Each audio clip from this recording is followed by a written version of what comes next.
What would be the best set to train to be great at the Premier League swimming? Ooh, Like 50s on 2, 50s on 4, something like that.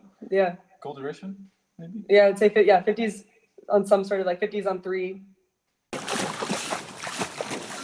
Welcome to Social Kick. I'm Brian Lundquist. We got a partial crew. Dr. John Mullins with us, along with Linnea Mack and Mark Nikolaev. What's going on, guys? How are you? Hello, I'm Very happy good to with be you. here. Very good with you. Yeah. Yeah, doing good. We're excited to talk to you. So, first of all, what are you guys up to? Where are you right now?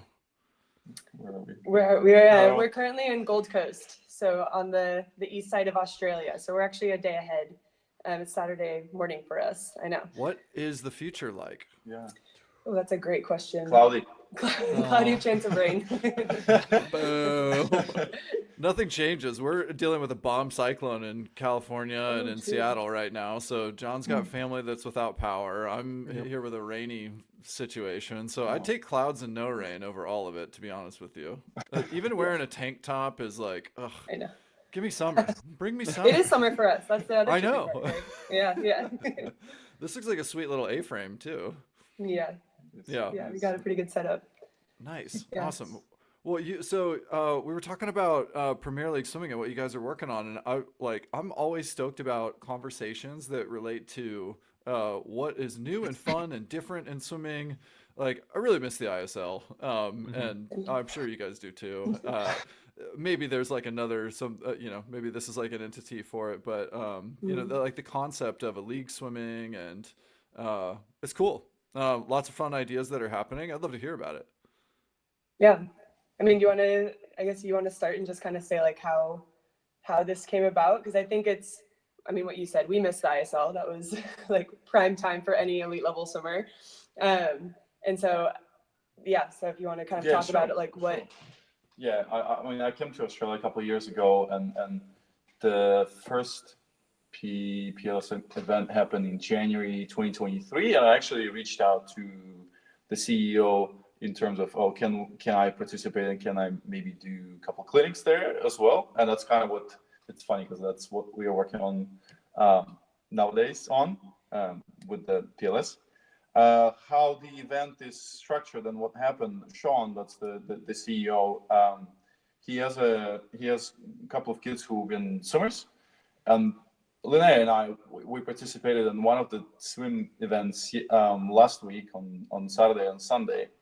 That is for prep level kids, which is 12 and older. And I'm not sure how it is in the US, even though I lived there for 5 years, but most of the swim events here go the full day. So it starts at 8 in the morning and finishes at 6 p.m. in the afternoon. And so both parents and kids have to spend the entire weekend just sitting there on the stands, waiting for their 50 breaststroke or something. Right? 30 seconds of action. So Sean was trying to think, how can I make this more entertaining for everyone and make it like a packaged product? And so that's what he and his previous team came up with. And it's about a 2-hour event, maybe a little bit less, and it has 15 events back to back, and the whole round is about 30 minutes instead of 8 hours or so. And we do a couple of rounds of those, and yeah. So basically he took an event style, kind of like the ISL, where it's team-based racing. You have an order of 15 events. Each swimmer can swim 2 individual, 2 relay events. That's all done within 30 minutes. So you have 4 chances to race short style events within 30 minutes. And then it's knockout style, ideally. So then you finish that round, top 4 teams advance to the next round, and you do it all again. Yes. And the point, really the idea behind it all is exactly what Mark was saying. It's like, we don't need to sit at a swim meet for 8 hours a day to swim for 60 seconds of action. And so with that, similar to ISL in that it's just like back-to-back racing, it's teams. There's absolutely no times involved with PLS. And I think that adds another layer to it. The ISL, like there was a little bit, they could still show the times on the board and you could still kind of like get caught up in that story, but really the idea behind PLS is like, it's just pure racing. You're just learning how to compete, get your hand on the wall first. I mean, we have a little bit of that with the NC2A system, obviously with dual meets and everything. There's still times on the board, right? So like there's literally not even a scoreboard. And it's such fast paced too that you don't have the time to get caught up in the narrative of the time. Like you finish your race and you're racing again in 3 minutes. Meanwhile, your teammate is on their 4th race within 20 minutes in the water battling it out. So you don't have time to get stuck in like the drama of it all. You're just like, all right, they're doing that. I need to figure out what to do to get my heart rate down so I can get up and go again, clear the lactate, whatever, you know. And so it's fun. And I think the component of the entertainment that comes along with it is also something that really sets it apart from just the normal style swim meet. Like there's a race within there. It's all 50s and 100s. And then there's a race where you literally don't know what you're swimming until you're behind the block. Yeah. So it's up to the teams. I mean, you get 8 friends, there's 7 other friends. You put together a team and basically decide your order so that everyone's swimming 2 individual, 2 relay. There's that one kind of like mystery race in there, so you have to take that into account. But yeah, you're literally like, you show up behind the blocks, he rolls a big dice, the event's announced, and you're up on the blocks ready to go. Yeah. It's like, all right, now we just race, you just go. So yeah, it's fun. It's lactate intensive. Yeah, like especially going into that second round. So it's like skins just like on steroids, and then you got 7 other people also doing skins with you, which is really cool. So yeah, it certainly sounds like a lactate producer. Is this mostly geared towards pro swimmers like you two, or more for age group, or for like it could apply to almost every group? Everybody. Yeah, that's what we were discussing this morning, and eventually, like what we're discussing with Sean in general, is that I think the ISL started with the top of the pyramid, and they only focused on the top level athletes. Mm-hmm. We're kind of doing that as well, but I think the PLS in general, instead of doing the top down, it started bottom up. So at the moment, the meet is open for anyone. You can enter into the draft, and it just depends if you're gonna be picked or not. But that's just for the Super Series event that we're gonna have in March. But we're also trying to create some series of community events every month potentially, so that anyone can bring their team, people, their swimmers, and just participate. Yeah. So really starting at like the community level with it.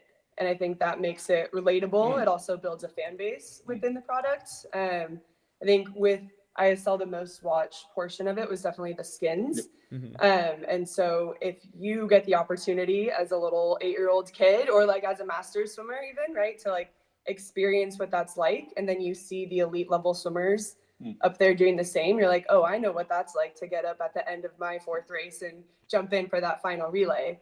And so I think that's a really big element of the PLS, is to try and build the community aspect around the event, the community around the sport.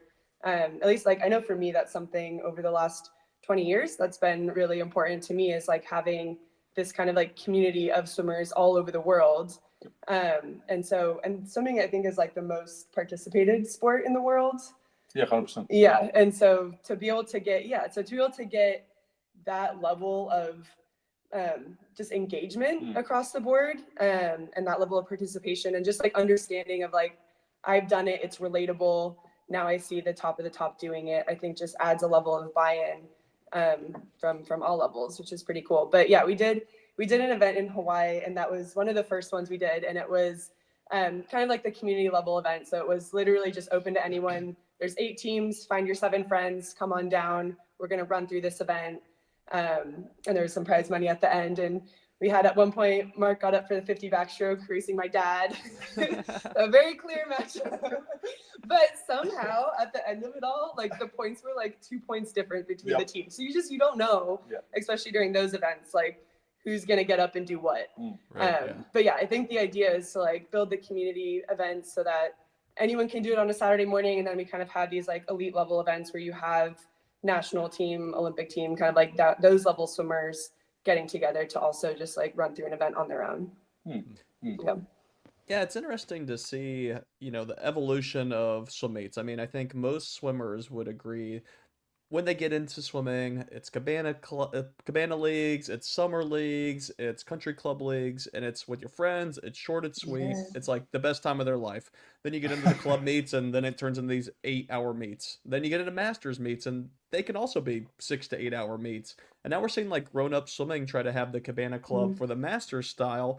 So it's interesting your guys' idea and the different ideas out there to, okay, how can we bring back in the most fun part of swimming for most of our lives and apply it across the spectrum and still have high quality racing. So I'm excited to, like I said, this sounds great to me. I am all for it here.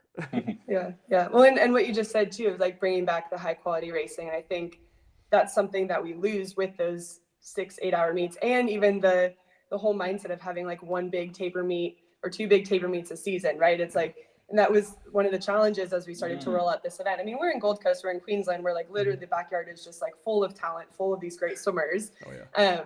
But the hardest thing was getting people to buy into showing up for a 1.5 hour event where they're going to be racing a lot. They're like, oh no, it's going to interfere with my training. And Mark and I are sitting here going, this is the best training you could possibly do. Like you're literally doing like 450s on 20, like on 4 minutes, you know?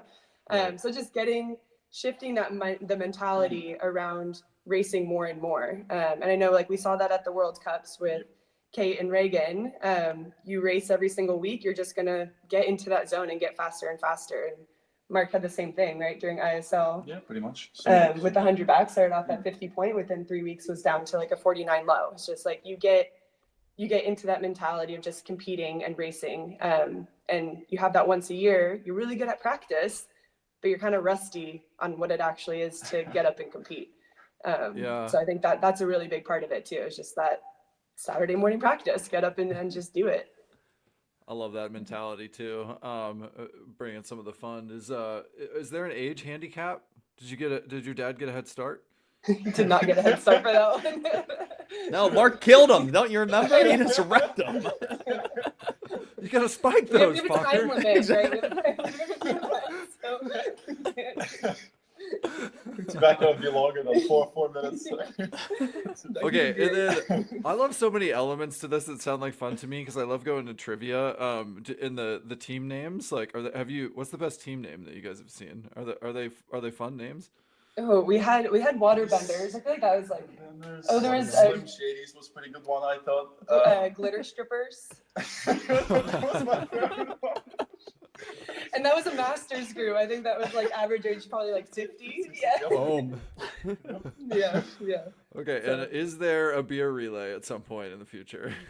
Oh, that's a good question. We have like Beer relay? coffee. No, beer. Oh. Yeah, we have like the Saturday morning coffee vibe, but a beer like maybe a Friday night kind of thing. Yeah, what about an That- evening one? Yeah. Yeah. But for the crowd, yeah, that's the event that we had in Brisbane last March.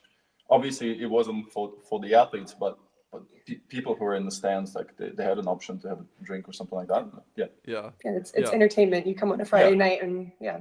that's what it's for. It's more like an entertainment event in comparison to what's my time and if the breaststroke, did I get a PB or not? Yeah. Yeah. And Yeah. engaging people that might not really understand swimming, but they get racing, right? It's like, I understand that the point is to get to the wall first. That team's winning because they're getting to the wall first. Yeah. You get Yeah. that. Yeah. All right. Now, are there officials? Yes, for the 15 meters, and there's like an official starter. That's it. Yeah. So there's still like the 15 meter. I mean, we had to add a level of legitimacy to it, right? Like there's still the 15-meter rule, the two-hand touch, like all those kind of things. But there's no, what is it like? Timers. There's Yeah. timers. I mean, there's timers just because they're getting. There's a person who tracks who gets on the wall when, so that the points are assigned the same way as like NCAA's points are assigned. Yeah, but they have their own their own timing system in the sense that they can record everything, but it's not getting timed. It's just like whoever's pressing the plunger first, if that makes sense. Ah, secret timing. Okay. Yeah, exactly. Swimmers I like- can't see it. But I broke a Yeah. world record. Come on. It doesn't matter. Well, you said you had to make it legitimate with the rules, but actually I was wondering if there's like anything you explicitly decided to change because maybe it'd be more fun if it was a different way. Like the XFL, has influenced NFL rules with the kickoff this year, where like the kickoff rules totally changed, and it's because of like a proof of concept that was done somewhere else. So in a sense, like there could be other things that you wanted to include in the league, and like, oh, look, I mean, not having times is a cool one for sure. Fair enough. I wonder if there's anything that comes to mind for you about like, oh, we could adapt to this. It'd be more fun for our environment. Yeah. I'm still dreaming of doing the 50 underwater instead of the 50 free. I'm so much faster than the actual 50 free. So Yeah. Do you get a flip turn? yeah. Okay. But I usually and- do it in long course. Yeah. Oh, okay. But Yeah. And maybe like rolling starts instead of a stagnant start. I don't know. We'll have to play around with that. This is why I asked the rules, because I'm wondering how much you can Yeah. push the rules. You Yeah. know, if Yeah, there's only two officials, like let's push these starts. Let's push these starts. Brian's trying to find a way to win. Team Lundqvist is fumigating here. Hey man, there's a draft. I'm gonna enter. There you go. I was thinking, you can get rid of the rules where you can touch if you win and get out before the other athletes finish, jump off the block and get back in the water. Scrap You all know, of that. sportsmanship out the window. That's right. We're here to win. We're here to party. Yeah. That whole process of as a swimmer yourself competing in this sounds fun. There's a lot of things moving and you're going quickly and you got to figure out like, how do I cool down fast enough, like, drain the lactate so that I can get up and do it again. And but at the same time I'm thinking like, who's running the logistics of this? Like, is it hard to figure out like where you're supposed to be and when you're up next? How does that whole thing work? Yeah, well, I think, and that's especially starting off, and it's hard to explain the event. I mean, even here, it's hard to explain how it's going to run and what it really looks like until you've experienced it. And I think like once you're there, and that's the feedback that we're getting from a lot of these swimmers, is like once you do it, then you're like, oh yeah, I get what this is about. But really, like, there's no marshal. It's like it's up to your team. So the last event that we had team captains. So there's one person who is like maybe has done the event before, or they spend a little bit more time with Sean, the organizer, just to kind of run down the rules and kind of get a sense of how it all runs. And he did a great job with like printouts, having a meeting beforehand, just kind of like doing a brief of like, here, we can only have 2 individual. Here's the 2 relays. This is kind of how you have to do it. Each swimmer actually has a number on their arm. So when you're writing down like who's swimming what, you can kind of track it that way to be sure that everyone is actually following the rules. And they do have someone at the end of it checking to be sure that no one's triple dipping and jumping in things that they shouldn't be. But it really is up to the team captain. So there is one lead per team who is trying to kind of organize everyone, get a sense of who swims what as well. And so that's some of the strategy to it, right? Is like, as a team captain, or as you're forming your team, you want to be sure that you have the versatility of people who can swim multiple strokes, and have a little bit of that speed endurance. And that's something that we're playing around with kind of bringing in a few different race like products within the league. And one of them is doing more of a skins event. And I think with that, like you see the importance of needing to be able to get up again and again and again. So yeah, it's great to be fast one time, but like maybe it's those 100 and 200 swimmers that are actually those key players in the races, right? Because they can get up and actually just like keep smashing it out. No, they but don't yeah, matter. it's really Only up to the sprinting team to matters. answer the question. Yeah. Yeah. And is there like a running scoreboard or anything, or is the captain keeping track of the score? I just find that knowing the score is so crucial, because you can like change your events like pretty close to the actual swim. Is that right? Or like who you want so up at the there? beginning, you write everyone who's swimming what on the paper, and then you submit that to Sean, whoever's like running the event. So they can kind of keep track. But as soon as the timing system, it still kind of works the same as a timing system would. Like they press the button when the swimmer taps, and then it goes to, there is a running scoreboard just without the time. So you can see the running points as you're going through and kind of get a sense of who's winning and who's doing what. But once it's in, I mean, it's kind of same with NC2A, I think, right? Or like with ISL, it's like once you decide the lineup, there's no changes for that round. So yeah. Okay. But you can change it from round to round if you decided that the strategy wasn't good on the first round. You can change stuff after the first 30-minute like event round.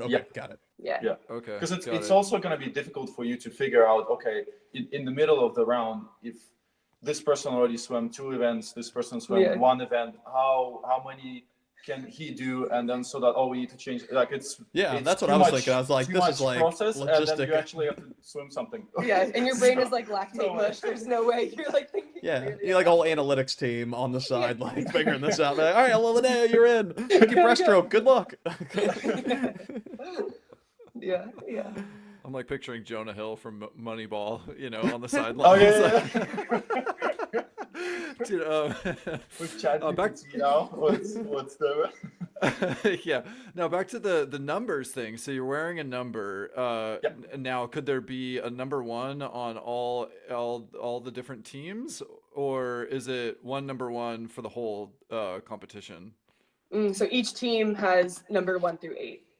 Okay, got it. Yeah. Yeah. Cool. I was wondering if there was like a way to have that correlate to your like standings in the league. You know, like other places, like in triathlon, they'll have wearing bib number one in the PTO races, the Pro Triathlete Organization races are they're leading in the points standings. Hey everybody, quick pause to say thank you for watching and listening to Social Kick. If you like this episode, give it a like, and if you like what we're all about, consider giving us a follow or subscribe on YouTube, Instagram, TikTok at Social Kick Swim. You know what to do. Thanks so much for hanging out with us, and we'll keep telling all the stories about swimming. Cheers. Yeah. Overall, That's for the interesting. Yeah, we season. haven't thought about that. I feel like everyone kind of has like their lucky number, Yeah. like, or you know how Yeah. a special lane that they like. So I think that was just kind of a free for all in picking your number. But I like that of like having, kind of like an entry, so you know who the big or like who's coming up and like what that number means. Or same for, like for baseball, right? Too like there's a strategy to the pitching order or the batting order. Excuse me. Yeah. Yeah, but not the That's numbers cool. that players wear in baseball, but then in football there are like in American football there are like position groups that are only allowed to wear certain numbers. So I could see if you're like sprinters need to be wearing 1 and 2, and your distance swimmers or like 200 people need to be wearing number 8 or something. 3, But, yeah. Mhm. Or like by Yeah. stroke. Yeah. Interesting. I mean, Yeah. I'm Yeah. thinking your ranking, you should get a different color suit you have to wear. Like, you're in the last place, you're wearing the brown suit. You're in first, you're wearing the blue suit. And it's just like, this is how we, I guess, Oh, your we scarlet did letter that, everyone in the yeah. league. So we know who's good and who's not good. Yeah. Green caps, No, that's yellow pretty good. cap. Yeah. I think biathlon have that. Like if you're running they're running the score of the entire season, and I think they wear like the yellow tank top if you're at the top.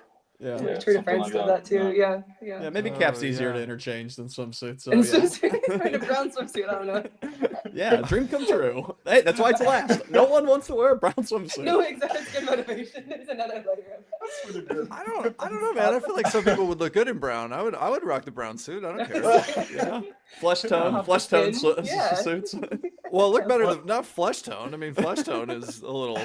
I don't need to wear a nude colored suit. Do you remember the Jacob suits? They had a Yeah, gold those suit, but that were was in the time transparent. With the bodysuits, and you like look across the pool sometimes, and you're like, is that person? Oh, okay, yeah. Although, let's just say that there were certain colors who accentuated situations Oh my God. very, very better than others. When you're gonna answer the draft, like submit your preferences as well. Suit for color. the color that you wanna wear. Okay, back to the ISL and the skins and everybody loving that. Did you guys participate in skins yeah. in ISL? Oh yeah. I think I did backstroke a few times. No. Freestyle, I don't know that I made it past the first round. It was a very stacked field in that meet. But yeah, I did backstroke a few times and butterfly a few times. And everyone's gonna say that their stroke is the most brutal. I think backstroke was the most brutal. It was unpleasant. Yeah. That was as soon as cameras were off on that third 50, I went to the bathroom and that was it for me. I was puking in the trash can. Puke bucket. We should off camera for that. But yeah, it's brutal. But I mean, that's what practice is, right? It's like it's literally the 350s and you're just like getting out and trying to get, like you said, get back into center, figuring out the breath, whatever it is to kind of get you up and ready for the next one. Yeah. And then it was brutal the last season when they changed it to no warm down. Do Oh, you remember true. that? Yeah, Yeah. like you couldn't Yeah. Oh. swim because at least before you could kind of like swim out to the flags, Yeah. float, hop up, and they're like, no, for production reasons. And we're like, what about the swimmers? But you just had to get and like feel the lactate just start to like cement down in your legs and just like, all right, deal with it. But you know everyone else is doing it too. Same. Yeah. Yeah. So Mm. but yeah, backstroke brutal. It was pretty bad. It was Yeah, pretty bad. yeah. And I was very, very lucky with who I was swimming. It was like Ryan Murphy and the 2 Russian boys. I'm like, okay, what am I even doing in this group? All right. Yeah, but it's awesome. I mean, interesting. you have the whole team backing you up too. And I think that's for cool because sure. it is at the Yeah. very end, right? So everyone's done swimming, and that, at least for me, that was like part of what brought me back to that kind of center point is like looking over and seeing just like we were on DC, so seeing like that wave of red and everyone just like has their hands up, everyone's screaming, just like going nuts. And then Coach Cindy was the coach for DC, and she was my college coach, and so it's cool just to have that history with her. And so she knew kind of like what I needed to hear, or what to come say to me in between the races, and I just like found that to be like very comforting, again very like grounding in between. Yeah. So, yeah. Pretty nice. Yeah. Pretty nice. And like ISL was getting into, they were getting into a draft.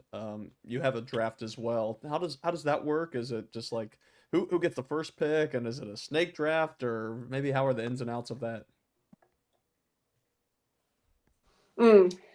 So basically how do I explain this?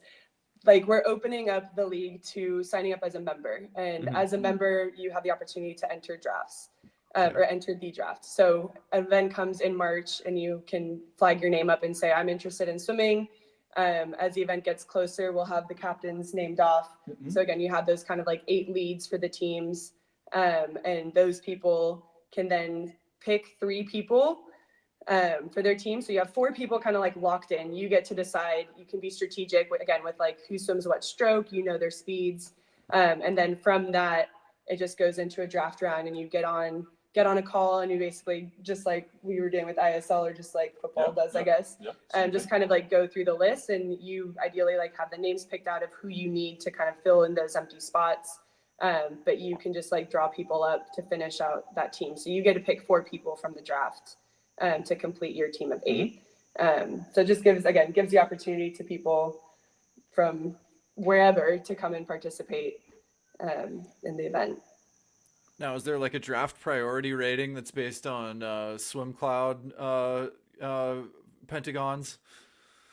Yes. FINA in a scores. way. Sean figured out, he has some formula for it, but yes, there's like a point system for what stroke, how close they are to a certain time, and it's all very calculated. Yeah. Yeah. I mean, basically people submit their best times in all the 450s of stroke, and he just makes like a calculation and sorts them in a way how like who is the best in kind of an average in all of those 4 strokes. And so you can pick either by that average, or if you specifically need a butterfly, okay, you just stick to butterfly. Yeah. Are there like minimum cutoffs, or can I apply to be on the draft, or Please how- come. Oh yeah. Come on in. Back to the Gold Coast, baby. That's it. Come on down. It's on. You're gonna do it. Okay. What about mid-season trades? What if John is eating it this season and he so bad. needs to get subbed in? He's So out. that Surfer's Paradise too much. I'm not training enough. I need to What get if I need to find a new 50 butterflyer because John's over here swimming 32s, and that's just not gonna cut it. Drinking the beers behind the. Even though I don't know that they're 32s because I don't see the times, Exactly. He can feel it. He feels the 30. but I see it. I know a 32 when I see it. He's so in tune with your. So in tune with watching John swim slowly. At least for right now, each event just runs individually, so we don't have like a locked-in team for the season per se. Eventually, and that's something like 3-5 years down the line. That's like what we're building, what we're getting to. And again, we're starting kind of from the bottom up. So working on running some of these community events, putting on some of the elite level events, eventually working into the league. But that's really something 3-5 years down the line. And as we're starting to kind of get this going, that's part of the reach that we're doing with other elite level athletes, is to understand like, hey guys, like we might not be making necessarily the money that we did during ISL doing this thing, but can you see the bigger picture, the broader vision for the 3-5 years for that next generation swimmer to be able to have the opportunity to swim pro and like make a moderate living, doing the thing they love most, and just kind of like continue life in that lens. So that's kind of like what we're looking for right now. Again, we're in Queensland, so we're lucky to have a big backyard full of a lot of top level talent, but starting to bring in those people who kind of like buy into that vision and really get where this is going, for sure.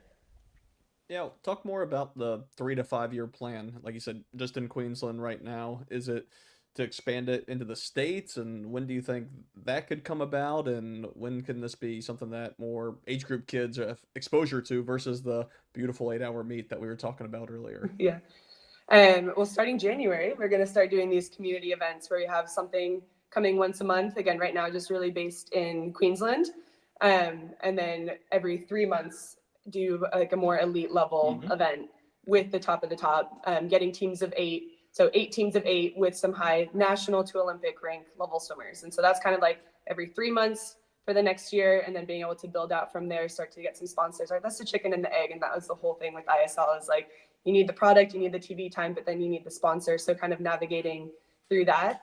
But by the 3-year, being able to have like a more established home base for Queensland, moving into the States hopefully within the next year, to start to kind of build the reach in that area, and then move on 5 years and get more of like an international base to it. But we ran the event in Hawaii, and that was for that reason. And I think that's where the PLS is further along in its development. Like we've ran 6 events already. We know we've tested the product. We've kind of modified. We know what works and what doesn't work.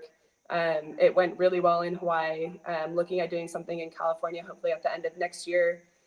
So just having, yes, you can come, 32 flies, you're welcome. But just starting to expand at least on like the community level events. I mean, they're not hard to put on. It's an hour and a half. Again, it's just getting the expansion, getting the reach, to be able to do that. One of the things Sean is trying to add this year is that eventually what you're trying to do out of the sport league is how is it going to make money? Because otherwise, business-wise, it's not sustainable. Don't work. Yeah. So it's either the broadcast or licensing and the franchise, and that's all the 3 things that he's trying to work on. So first of all, we need to come up with a product that you can broadcast and sell to sponsors. And I think PLS is pretty entertaining product in that regard, because it's team based and you don't really care about the times anymore, and it's pretty simple to understand. And then he's trying to work on licensing and franchises, so eventually someone can own a sports team. It is something to brag about, like, oh, I own a sports team. That's the development that he's working on at the moment. Yeah, I would think out of all the places to do a proof of concept for a global rollout, the Australian media market, the Australian public, the Australian swimming community are all sort of like, you couldn't really craft a better place. Maybe like the center of Budapest or something is also a really good one, or maybe you could say even like Japan. But I would think that in terms of media opportunities, that those conversations would be, have the best chance of success to happen there locally. Do you get a sense that like there's like you could see it on local TV or whatever? For sure. Landscape, of course, but the event that we had in the Sunshine Coast last year, I forgot which channel it was, 7, 9, 8, whatever the number was. I forgot, but it was like a local news station. They came and they made a little clip out of it, and it was pretty good. And I know Sean is connected to ABC, I think, or one of those channels, and that's something that we would like to happen. What about those outside of the Gold Coast, like us? Is there a way to watch these events? Is it going to be streaming anywhere? I remember ISL had some issues with, I think at the end it was like, oh, you have to pay to watch them, and then it wasn't working. Like, unfortunately, some of these go sometimes, like Netflix's boxing event. So how about other ways to see and watch? Yeah, I think the bigger events with more of the elite level athletes, there'll be a way to have like a streaming platform. I can't speak to whether it will be paid or not. I feel like at least starting off, probably not, just to kind of get the excitement and get the builds, get the build out. Yeah. Back to like the ability to make a living from it. Talk about the payouts for the participating athletes. How does that work? So right now, and that's part of the challenge, right? It's like we've been so lucky with our generation to have had the ISL, and so I think there's a sense of having some sort of like base pay or participation fee and pretty big level money coming out of these events. So right now we're starting from the bottom, so it's like pretty like base level pay. There is some prize money. Again, it gets divided between your team of 8. So for right now, this wouldn't be something that you could probably like make a living off of now. No. But again, that's where like that 3-5 year kind of vision comes in. So right now it is kind of like in the investment stage. You understand that it's like for something in the next few years. Yeah, there has to be a product behind it, so that the more eyes are on the screen, the better in terms of sponsorships and partnerships, so that people can expect some sort of a payout. And then also, I think with ISL, that was a big missed opportunity. And what we're trying to do with the PLS is give people a platform to advertise themselves and like present, that's who they are, their personalities and character. Yeah. So So full that's, chest I totally tattoos, forgot about henna that. tattoos on the chest. Is that allowed? Yeah. Can I put my own sponsor on my cap? Can I wear the Red Bull cap? But that I can totally forget about that too. That's something that we're like looking at developing for this upcoming year, is starting to almost like a reality TV show kind of thing. Like Formula One's done it. They had the track documentary come out. Is just start to follow some of these athletes and get some like really raw behind the scenes footage of the, what do you call it, the good and not so good, and just kind of start to see what it's like, bring a humanness to it all, make it relatable, but start to make it where it's not just once every 4 years you see these names pop up and it's great, and then they just kind of like fall off the map, right? But it's like start to build the personality, start to build the character, make it interesting, and have a following to that, and then people will be more likely to follow the actual event itself. It's like, oh, I know that person and I'm rooting for the underdog, or like this person has such a villain mentality, I totally relate to that, and like I love their play, I love the smack talk that they have, but giving the athletes a chance to do that and kind of showcase some more personality, because there are some great characters in our sport, honestly, but not much of a platform, and no one knows these people outside of every 4 years, and there's some like really great fun humans out there, so just bringing another level to that and starting to get some more real footage behind that. Yeah, it's something we talk a lot about, because we totally agree that swimming needs that kind of transparency, and you can see the success with so many different releases of different documentaries or series, and I think that like those are, I think, maybe really helpful to nudge a lot of high performing athletes in the swimming community in that direction, because like while we're in a social media era and people recognize that there's a lot greater opportunities, you still have this cohort of high performance athletes who just care about, like, they're more traditional maybe, and like they're not really vlogging, and really they let their performance in the pool kind of attract sponsorships, and that's kind of how they go, and so I feel like there's a real need to amongst like broader swimmers to embrace transparency. You got to buy in. You have to be willing to be vulnerable and, crying on camera and, airing out all of your drama, and not having that like be like, accept the fact that there may be some things that make you uncomfortable, but it's for the bigger benefit of the sport on the whole, and maybe even your own personal brand, because people see, like, build a connection to you because they get to know you. Yeah, 100%. 100%. Yeah, that's what people follow, stories. Yeah. If you think about it, with the track situation, there was a documentary, but track hasn't really changed in those hundred thousands of years. You just go from one point to another, and that's it. But everyone starts to follow it just because, oh, I know the people. It's quite interesting to follow, their stories.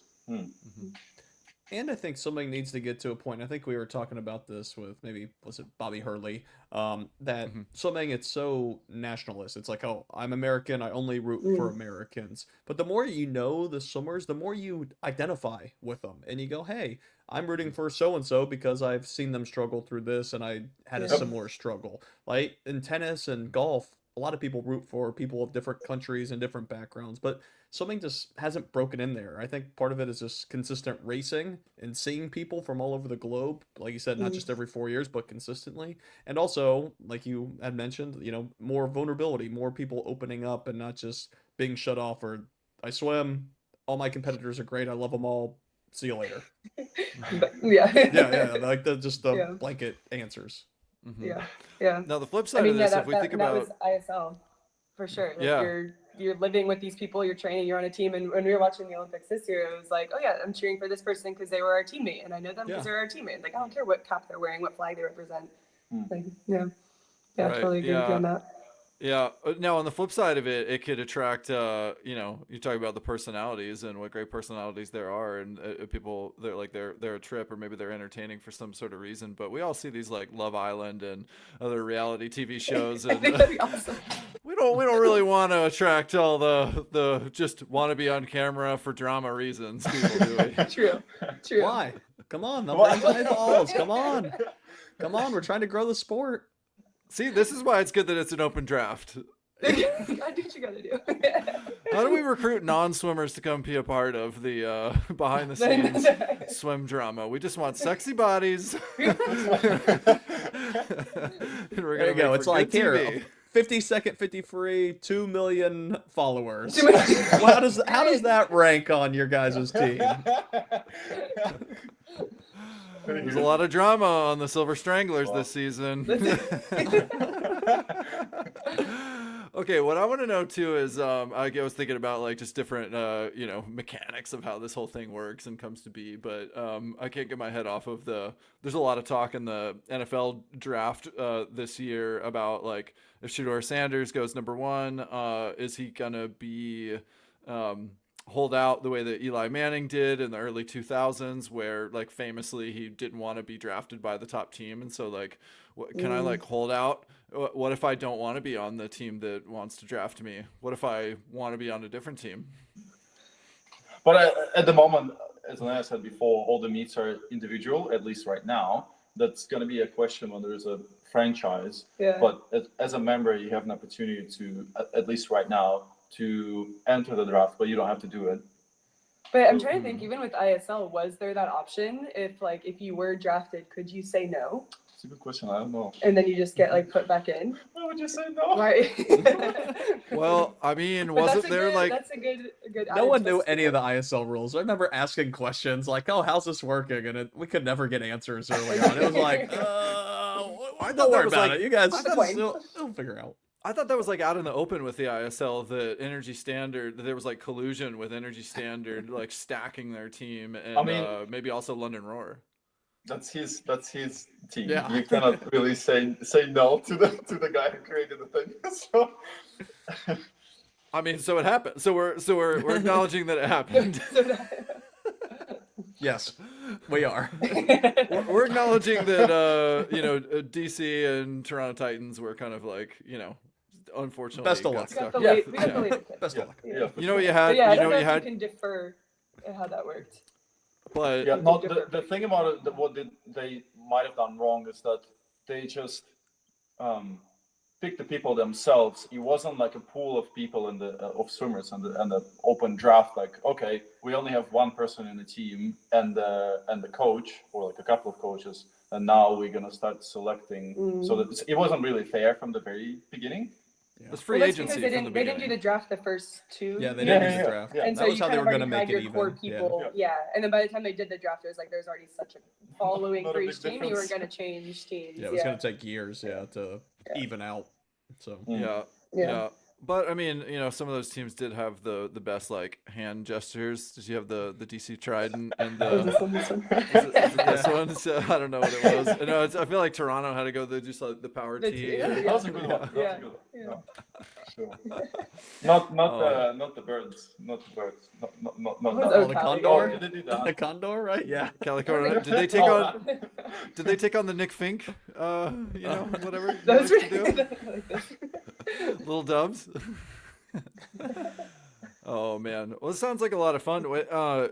Tell me about like where you guys are with your swimming nowadays. Is this what kind of you're most focused on? What's your relationship with like elite level swimming now, sort of outside of Premier League swimming? Yeah, so I kind of took a break after 2021, moved to Hawaii, did that whole life for a little bit.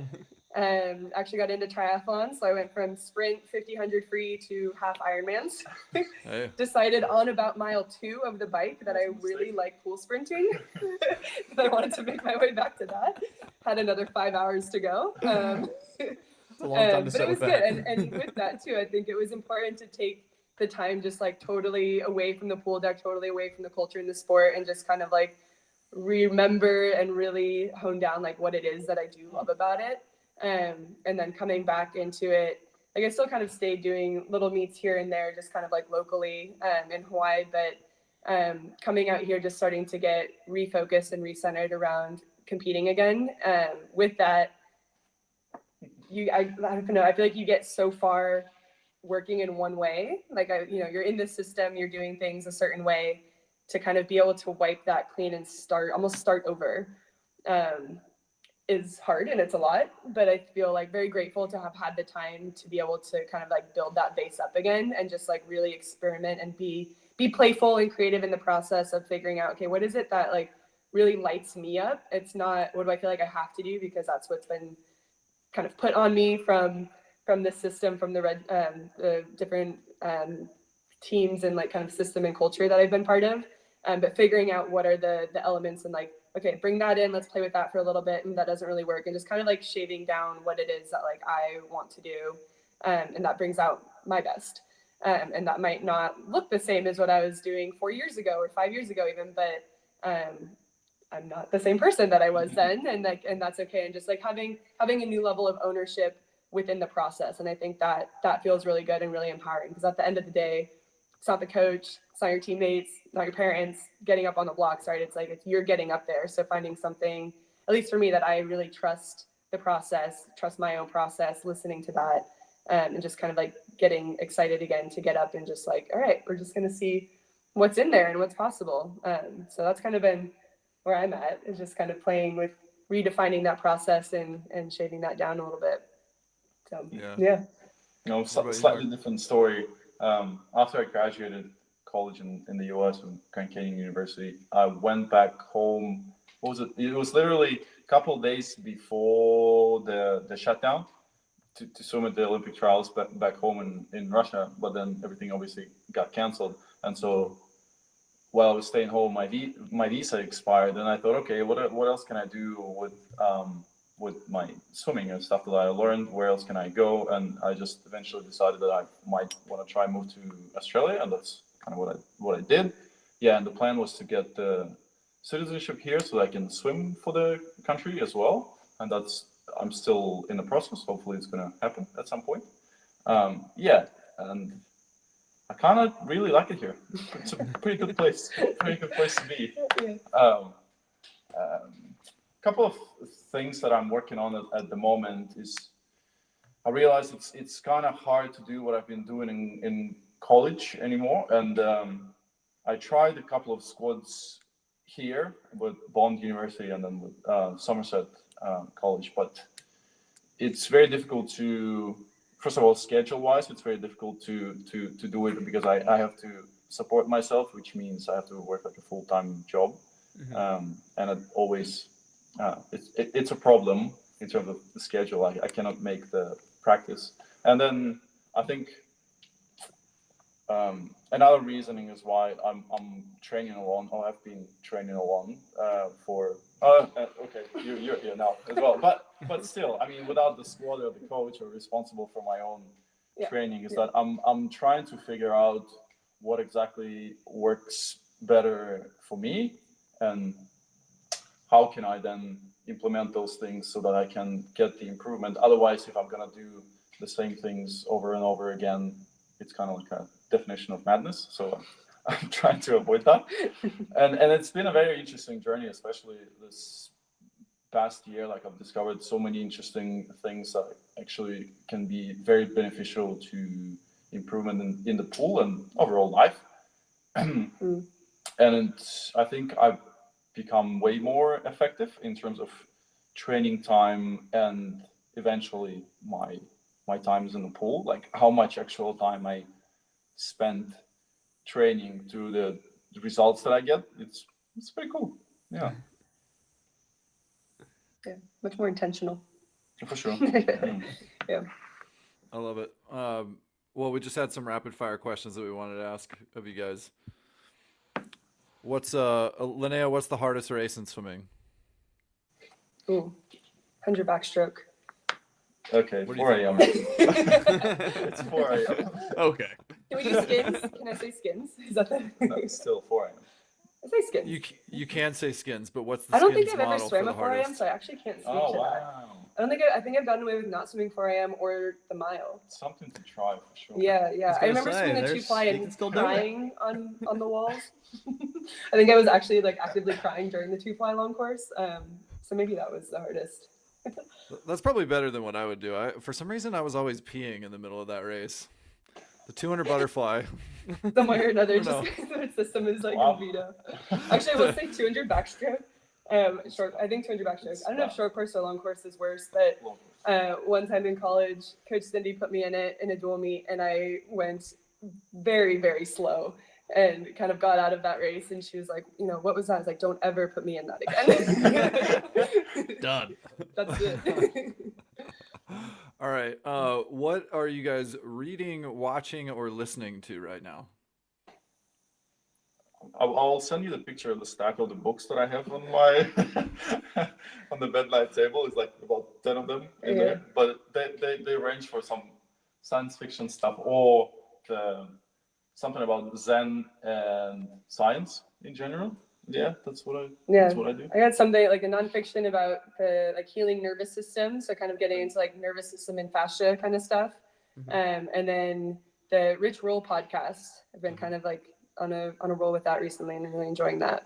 Yeah, I love Rich Roll, but I've gotten out of the rotation of it, so thanks for the reminder. I should Yeah, get there you back into it. So speaking of listening to things on the phone, then what are the 3 apps that you would keep on your phone? You only get 3. What would you keep? Spotify, obviously. I know I feel like messaging over the actual phone app, and probably Google Maps. Oh, that's a good one. Yeah. That's a good one. I pick Google Maps and Safari because you can do everything in Safari. It's like that question with the food. What kind of food would you eat for the rest of your life? And you can say salad, just because you can make Right. salad is anything. So Sure. But I was saying I would go back to flip phones and just have the ability to like call, maybe text, and that's it. I think that'd be great. Call and text. You get 3, and how Linnea would you wants do 2. this? No, I thanks. know, but then the Google Maps, that's the one reason I can't go back to a flip phone. Yeah. What about those Nextel phones that had a walkie-talkie function to them? Those were kind of cool. Those had What? like, Wait, what? yeah, there was. I have to look it up. Yeah, no, there was this thing where you like pressed it, like you literally held onto it like a walkie-talkie, but but it wasn't actually a phone call. I don't know. It was this weird kind of hybrid technology. It's kind of like BlackBerry messaging was the precursor to WhatsApp and iMessage back in the day. Yeah, there you go. A little history lesson. Go back to this. All right, Mike, what are you talking about?